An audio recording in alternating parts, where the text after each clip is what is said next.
Om Shanti 17 April 2025 साकार मुरली मुरलीर मुख्य point रे परम पिता परम शिक्षक परम सद्गुरु शिव बाबा कहिसेंती बिठे बच्चे एही आत्मिक डाक्तरखाना तुम मानंको अधा कल्प पई सुस्थ करि देउछि सेथिपई एठारे तुमे माने देही अभिमानी होई बस।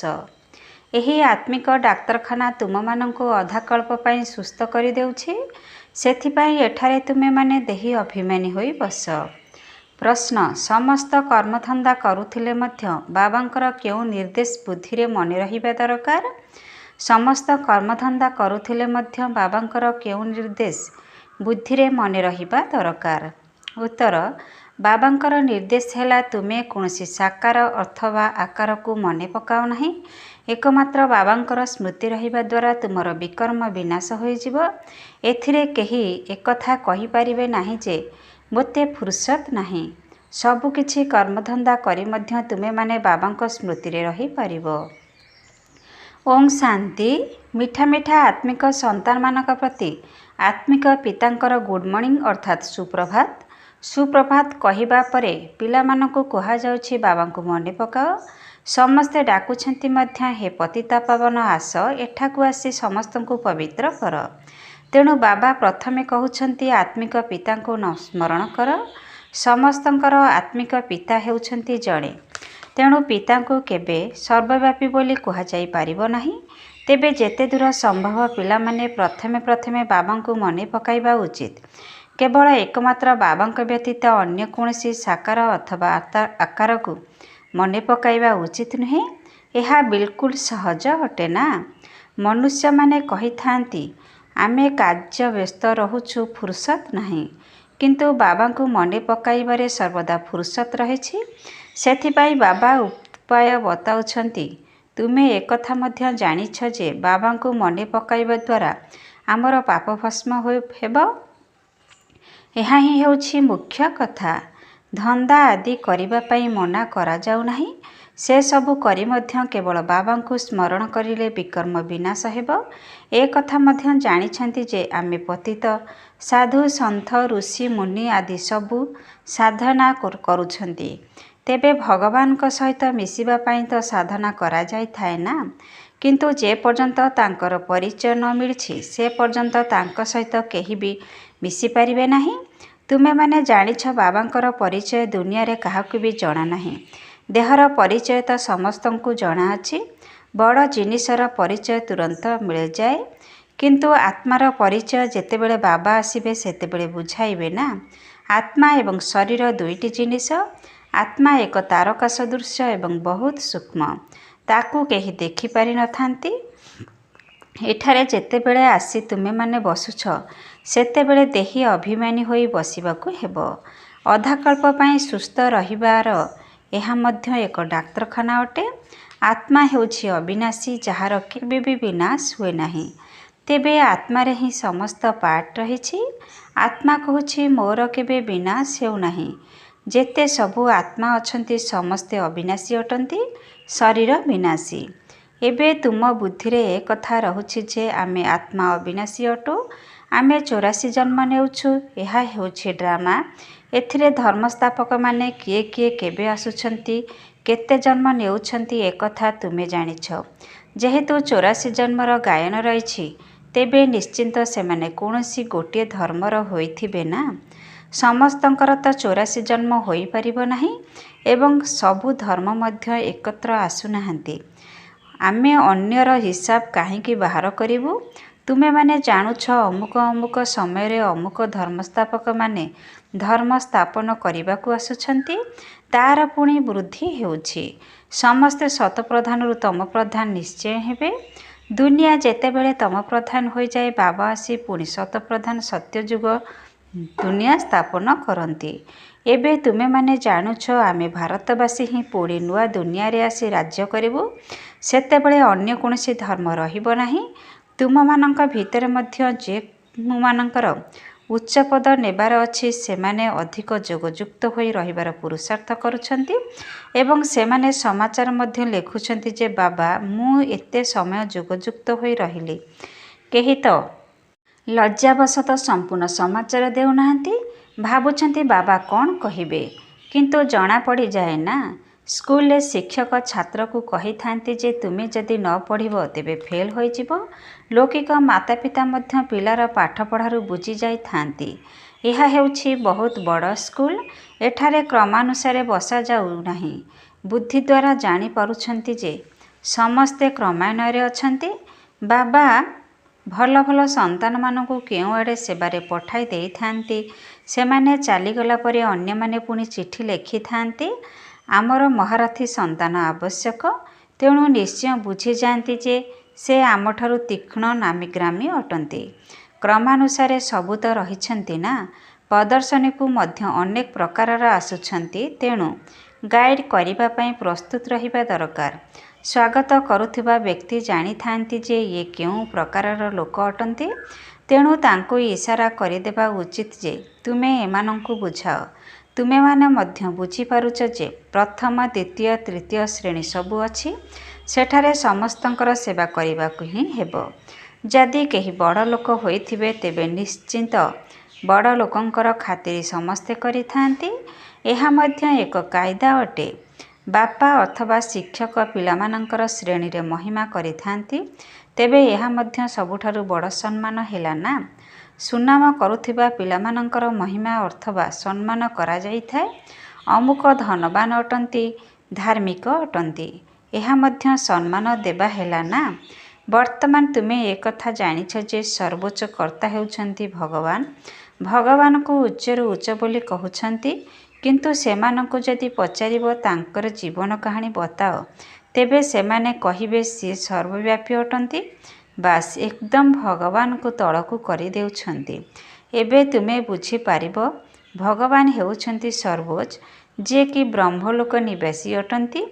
ସୂକ୍ଷ୍ମ ଲୋକରେ ତ ଦେବତାମାନେ ରହିଛନ୍ତି, ଏଠାରେ ମନୁଷ୍ୟମାନେ ରହୁଛନ୍ତି। ସର୍ବୋଚ୍ଚ ଭଗବାନ ନିରାକାର ଅଟନ୍ତି। ଏବେ ତୁମେ ଜାଣୁଛ ଆମେ ଯିଏ ଦିନେ ହୀରା ସଦୃଶ ଥିଲୁ ପୁଣି କଉଡ଼ି ସଦୃଶ ହୋଇଯାଇଛୁ, ପୁଣି ଭଗବାନଙ୍କୁ ନିଜଠାରୁ ମଧ୍ୟ ଅଧିକ ତଳକୁ ନେଇଯାଇଛୁ। ତାଙ୍କର ଯଥାର୍ଥ ପରିଚୟ ହିଁ ନାହିଁ। ଏବେ କେବଳ ଭାରତବାସୀମାନଙ୍କୁ ହିଁ ତାଙ୍କର ପରିଚୟ ମିଳୁଛି, ପୁଣି ପରିଚୟ କମ୍ ହୋଇଯାଉଛି।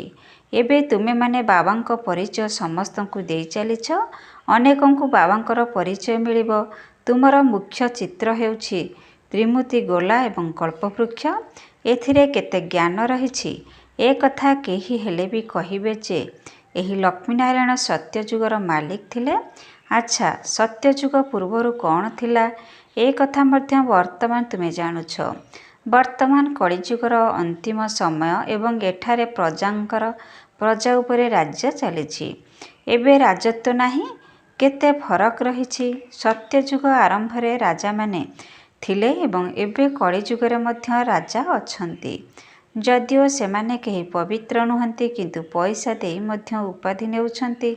ଏଠାରେ ମହାରାଜ କେହି ବି ନାହାନ୍ତି, ଉପାଧି ସବୁ କିଣି ନେଉଛନ୍ତି।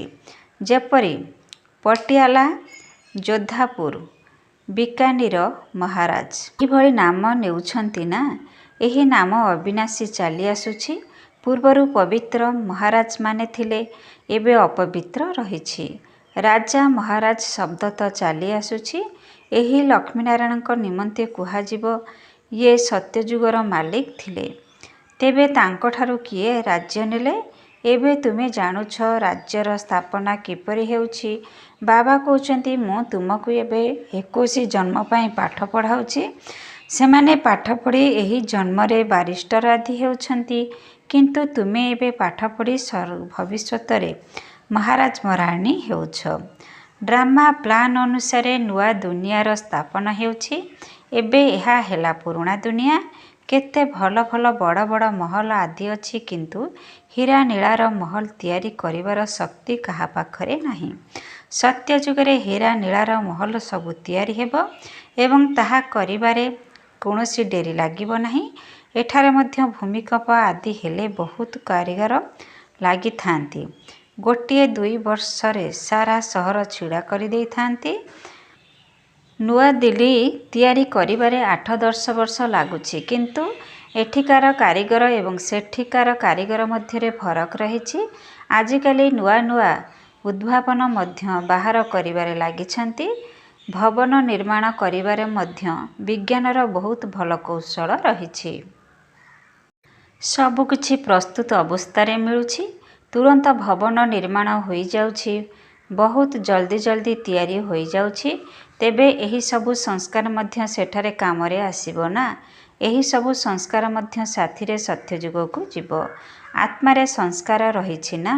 ତେଣୁ ବିଜ୍ଞାନର ସଂସ୍କାର ମଧ୍ୟ ସାଥିରେ ଯିବ। ଏବେ ବାବା ପିଲାମାନଙ୍କୁ ଶିକ୍ଷା ଦେଉଛନ୍ତି।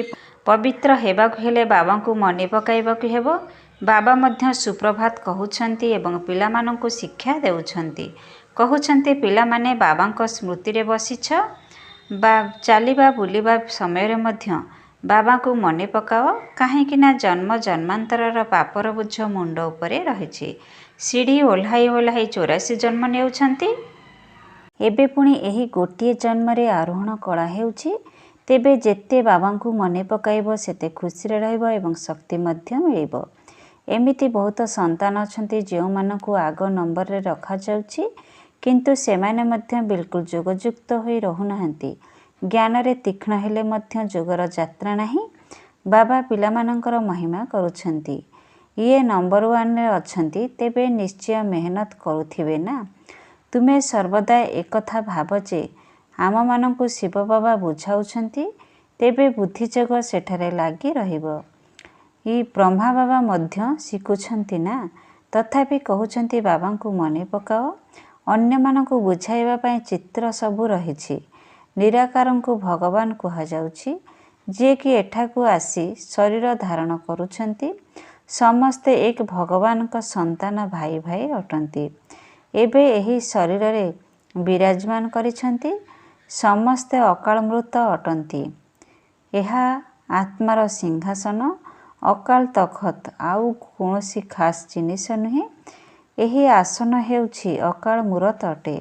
ଭ୍ରୁକୁଟି ମଧ୍ୟରେ ଆତ୍ମା ବିରାଜମାନ କରୁଛି, ଯାହାକୁ ଅକାଳ ତଖତ କୁହାଯାଉଛି। ଅକାଳ ତଖତ ଅକାଳ ମୂରତର ଆତ୍ମାମାନେ ସବୁ ଅକାଳ ଅଟନ୍ତି, ଅତି ସୂକ୍ଷ୍ମ ଅଟନ୍ତି। ବାବା ହେଉଛନ୍ତି ନିରାକାର। ସେ ନିଜର ତଖତ କେଉଁଠାରୁ ଆଣିବେ? ବାବା କହୁଛନ୍ତି, ଏହା ମୋର ସିଂହାସନ। ମୁଁ ଆସି ଏହି ତଖତର ଲୋନ୍ ନେଉଛି। ମୁଁ ବ୍ରହ୍ମାଙ୍କର ସାଧାରଣ ବୁଢ଼ା ଶରୀରରେ ଅକାଳ ତଖତରେ ଆସି ବସୁଛି। ଏବେ ତୁମେ ଜାଣିଗଲଣି ସବୁ ଆତ୍ମାମାନଙ୍କର ଏହା ହେଉଛି ତଖତ। ଏସବୁ ହେଲା ମନୁଷ୍ୟମାନଙ୍କର କଥା, ଜୀବଜନ୍ତୁଙ୍କର ନୁହେଁ। ପ୍ରଥମେ ଯେଉଁ ମନୁଷ୍ୟମାନେ ଜୀବଜନ୍ତୁଙ୍କ ଠାରୁ ମଧ୍ୟ ହୀନ ହୋଇଯାଉଛନ୍ତି, ସେମାନେ ସୁଧୁରି ଯାଆନ୍ତୁ। କେହି ଯଦି କୌଣସି ଜୀବଜନ୍ତୁଙ୍କ କଥା ପଚାରୁଛନ୍ତି, ତେବେ କୁହ, ପ୍ରଥମେ ନିଜକୁ ସୁଧାର। ସତ୍ୟଯୁଗରେ ଜୀବଜନ୍ତୁ ମଧ୍ୟ ବହୁତ ଫାଷ୍ଟକ୍ଲାସ୍ ହେବେ। ସେଠାରେ ଆବର୍ଜନା ଆଦି କିଛି ରହିବ ନାହିଁ। ସେଠାରେ ରାଜାଙ୍କ ମହଲରେ ପାରାମାନଙ୍କର ଆବର୍ଜନା ରହିଲେ ମଧ୍ୟ ଦଣ୍ଡ ଦେଇଦେବେ। ଟିକିଏ ହେଲେ ଆବର୍ଜନା ରହିବ ନାହିଁ। ସେଠାରେ ତ ବହୁତ ସତର୍କତା ରହିଥାଏ। ପ୍ରହରୀମାନେ ରହିଥାନ୍ତି। କେବେ କୌଣସି ଜୀବଜନ୍ତୁ ଆଦି ଭିତରକୁ ଯେପରି ପଶି ନ ଯାଆନ୍ତି। ବହୁତ ପରିଷ୍କାର ରହିଥାଏ। ଲକ୍ଷ୍ମୀ ନାରାୟଣଙ୍କର ମନ୍ଦିର ମଧ୍ୟ କେତେ ପରିଷ୍କାର ରହିଥାଏ। ଶଙ୍କର ପାର୍ବତୀଙ୍କର ମନ୍ଦିରରେ ପାରା ଦେଖାଇଥାନ୍ତି। ତେବେ ନିଶ୍ଚୟ ମନ୍ଦିରକୁ ମଧ୍ୟ ଅପରିଷ୍କାର କରୁଥିବେ। ଶାସ୍ତ୍ରରେ ବହୁତ କାଳ୍ପନିକ କଥା ଲେଖିଦେଇଛନ୍ତି। ଏବେ ବାବା ପିଲାମାନଙ୍କୁ ବୁଝାଉଛନ୍ତି। ଏଥିରେ ମଧ୍ୟ ବହୁତ କମ୍ ରହିଛନ୍ତି ଯେଉଁମାନେ ଧାରଣା କରିପାରିବେ। ବାକି ଏମିତି ବହୁତ ଅଛନ୍ତି ଯେଉଁମାନେ କି କିଛି ହେଲେ ବୁଝୁନାହାନ୍ତି। ବାବା ପିଲାମାନଙ୍କୁ କେତେ ସ୍ନେହର ସହିତ ବୁଝାଉଛନ୍ତି, ପିଲାମାନେ ବହୁତ ବହୁତ ମିଠା ହୁଅ। ତୁମମାନଙ୍କର ମୂର୍ଖରୁ ସର୍ବଦା ରତ୍ନ ବାହାରିବା ଉଚିତ। ତୁମେ ହେଉଛ ରୂପ ବସନ୍ତ। ତୁମ ମୁଖରୁ ପଥର ବାହାରିବା ଉଚିତ ନୁହେଁ। ତେବେ ଆତ୍ମାର ହିଁ ମହିମା କରାଯାଇଥାଏ। ଆତ୍ମା କହୁଛି, ମୁଁ ପ୍ରେସିଡେଣ୍ଟ ଅମକ ଅଟେ। ଏହା ହେଉଛି ମୋର ଶରୀରର ନାମ। ଆଚ୍ଛା, ଆତ୍ମାମାନେ କାହାର ସନ୍ତାନ? ଏକମାତ୍ର ପରମାତ୍ମାଙ୍କର ସନ୍ତାନ। ତେବେ ନିଶ୍ଚୟ ତାଙ୍କଠାରୁ ବର୍ଷା ମିଳୁଥିବ। ତେବେ ସିଏ ସର୍ବବ୍ୟାପୀ କିପରି ହୋଇପାରିବେ? ତୁମେମାନେ ବୁଝିପାରୁଛ ଯେ ଆମେ ମଧ୍ୟ ପୂର୍ବରୁ କିଛି ଜାଣିନଥିଲୁ। ଏବେ ତୁମମାନଙ୍କର କେତେ ବୁଦ୍ଧି ଖୋଲିଗଲାଣି। ତୁମେ ଯେକୌଣସି ମନ୍ଦିରକୁ ଗଲେ ବୁଝିଯିବ ଯେ ଏସବୁ ମିଥ୍ୟା ଚିତ୍ର ଅଟେ। 10 ଭୁଜାଧାରୀ ହାତୀ ଶୁଣ୍ଢ ବାଲା କୌଣସି ଚିତ୍ର ଥାଏ କି? ଏସବୁ ଭକ୍ତି ମାର୍ଗର ସାମଗ୍ରୀ। ବାସ୍ତବରେ ଏକମାତ୍ର ଶିବ ବାବାଙ୍କର ଭକ୍ତି କରିବା ଉଚିତ, ଯିଏକି ସମସ୍ତଙ୍କର ସଦ୍ଗତିଦାତା ଅଟନ୍ତି। ତୁମ ବୁଦ୍ଧିରେ ଅଛି ଏହି ଲକ୍ଷ୍ମୀନାରାୟଣ ମଧ୍ୟ 84 ଜନ୍ମ ନେଉଛନ୍ତି।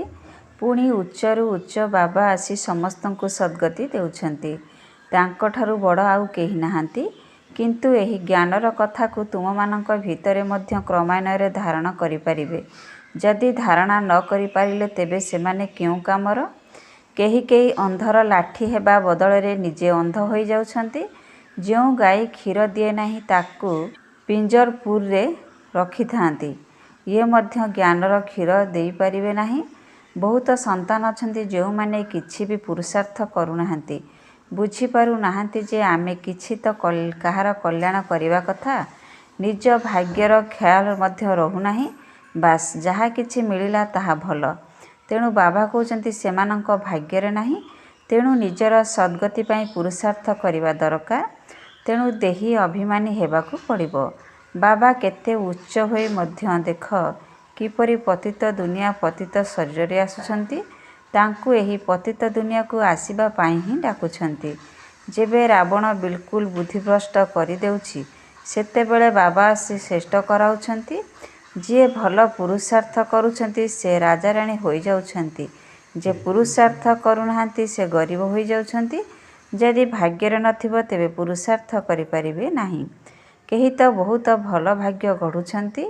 ପ୍ରତ୍ୟେକ ନିଜକୁ ଦେଖିପାରିବେ ଯେ ମୁଁ କେଉଁ ସେବା କରୁଛି। ଆଚ୍ଛା, ମିଠା ମିଠା ଶିଖିଲେ ସନ୍ତାନମାନଙ୍କ ପ୍ରତି ମାତା ପିତା ବାପଦାଦାଙ୍କର ମଧୁର ସ୍ନେହସମ୍ପନ୍ନ ଶୁଭେଚ୍ଛା ଏବଂ ସୁପ୍ରଭାତ। ଆତ୍ମିକ ପିତାଙ୍କର ଆତ୍ମିକ ସନ୍ତାନମାନଙ୍କୁ ନମସ୍ତେ। ଆତ୍ମିକ ସନ୍ତାନମାନଙ୍କର ଆତ୍ମିକ ପିତାଙ୍କୁ ନମସ୍ତେ ନମସ୍ତେ ନମସ୍ତେ। ଓಂ ଶାନ୍ତି। ମେରା ବାବା, ପ୍ୟାରା ବାବା, ମିଠା ବାବା, ଶୁକ୍ରିୟା ବାବା। ଓಂ ଶାନ୍ତି। ଧାରଣା ପାଇଁ ମୁଖ୍ୟସାର। 1ରେ ରୂପ ବସନ୍ତ ଅର୍ଥାତ୍ ଯୋଗୀ ଏବଂ ଜ୍ଞାନୀ ହୋଇ ମୁଖରୁ ସଦାସର୍ବଦା ରତ୍ନ ବାହାର କରିବାକୁ ହେବ। ବହୁତ ବହୁତ ମିଠା ହେବାକୁ ପଡ଼ିବ। ମୁଖରୁ କେବେ ହେଲେ ପଥର ଅର୍ଥାତ୍ କଟୁ ବଚନ ବାହାର କରିବା ଅନୁଚିତ। ରୂପ ବସନ୍ତ ଅର୍ଥାତ୍ ଯୋଗୀ ଏବଂ ଜ୍ଞାନୀ ହୋଇ ମୁଖରୁ ସଦାସର୍ବଦା ରତ୍ନ ବାହାର କରିବାକୁ ହେବ। ବହୁତ ବହୁତ ମିଠା ହେବାକୁ ପଡ଼ିବ। ମୁଖରୁ କେବେ ହେଲେ ପଥର ଅର୍ଥାତ୍ କଟୁ ବଚନ ବାହାର କରିବା ଅନୁଚିତ। 2ରେ ଜ୍ଞାନ ଏବଂ ଯୋଗରେ ପ୍ରବୀଣ ହୋଇ ନିଜର ଏବଂ ଅନ୍ୟମାନଙ୍କର କଲ୍ୟାଣ କରିବାକୁ ହେବ। ନିଜର ଭାଗ୍ୟକୁ ଶ୍ରେଷ୍ଠ କରିବା ପାଇଁ ପୁରୁଷାର୍ଥ କରିବାକୁ ହେବ। ଅନ୍ଧମାନଙ୍କର ଲାଠି ଅର୍ଥାତ୍ ସାହାରା ହେବାକୁ ପଡ଼ିବ। ଜ୍ଞାନ ଏବଂ ଯୋଗରେ ପ୍ରବୀଣ ହୋଇ ନିଜର ଏବଂ ଅନ୍ୟମାନଙ୍କର କଲ୍ୟାଣ କରିବାକୁ ହେବ। ନିଜର ଭାଗ୍ୟକୁ ଶ୍ରେଷ୍ଠ କରିବା ପାଇଁ ପୁରୁଷାର୍ଥ କରିବାକୁ ହେବ। ଅନ୍ଧମାନଙ୍କର ଲାଠି ଅର୍ଥାତ୍ ସାହାରା ହେବାକୁ ପଡ଼ିବ। ବରଦାନ। ତ୍ରିସ୍ମୃତି ସ୍ୱରୂପର ତିଲକ ଧାରଣ କରୁଥିବା ସମ୍ପୂର୍ଣ୍ଣ ବିଜୟୀ ଭବ। ତ୍ରିସ୍ମୃତି ସ୍ୱରୂପର ତିଲକ ଧାରଣ କରୁଥିବା ସମ୍ପୂର୍ଣ୍ଣ ବିଜୟୀ ଭବ। ନିଜର ସ୍ମୃତି, ବାବାଙ୍କର ସ୍ମୃତି ଏବଂ ଡ୍ରାମା ଜ୍ଞାନର ସ୍ମୃତି। ଏହି ତିନୋଟି ସ୍ମୃତି ଭିତରେ ସାରା ଜ୍ଞାନର ବିସ୍ତାର ସମାହିତ ଅଟେ। ଜ୍ଞାନରୂପୀ ବୃକ୍ଷର ସାରାଂଶ ଏହି ତିନୋଟି ସ୍ମୃତି ଅଟେ। ଯେପରି କୌଣସି ବୃକ୍ଷର ପ୍ରଥମେ ବୀଜ ଥାଏ ଏବଂ ସେଥିରୁ 2ଟି ପତ୍ର ବାହାରିଥାଏ। ତାପରେ ବୃକ୍ଷର ବିସ୍ତାର ହୋଇଥାଏ। ସେହିପରି ଏହି ସୃଷ୍ଟିରୂପୀ ବୃକ୍ଷର ମୁଖ୍ୟ ହେଲା ବୀଜ ସ୍ୱରୂପ ବାବାଙ୍କର ସ୍ମୃତି। ତାପରେ ପ୍ରଥମ 2ଟି ପତ୍ର ଅର୍ଥାତ୍ ଆତ୍ମା ଏବଂ ଡ୍ରାମାର ସାରା ଜ୍ଞାନ। ଏହି ତିନୋଟି ସ୍ମୃତିକୁ ଧାରଣ କରିଥିବା ଆତ୍ମା ସ୍ମୃତି ସ୍ୱରୂପ ଭବ ଏବଂ ସମ୍ପୂର୍ଣ୍ଣ ବିଜୟୀ ଭବର ବରଦାନୀ ହୋଇଯାଆନ୍ତି। ସ୍ଲୋଗାନ। ଯଦି ପ୍ରାପ୍ତିଗୁଡ଼ିକୁ ସର୍ବଦା ସମ୍ମୁଖରେ ରଖିବ ତେବେ ଦୁର୍ବଳତାଗୁଡ଼ିକ ସହଜରେ ସମାପ୍ତ ହୋଇଯିବ। ଯଦି ପ୍ରାପ୍ତିଗୁଡ଼ିକୁ ସର୍ବଦା ସମ୍ମୁଖରେ ରଖିବ ତେବେ ଦୁର୍ବଳତାଗୁଡ଼ିକ ସହଜରେ ସମାପ୍ତ ହୋଇଯିବ। ଓಂ ଶାନ୍ତି। ଓಂ ଶାନ୍ତି। ଓଂ ଶାନ୍ତି।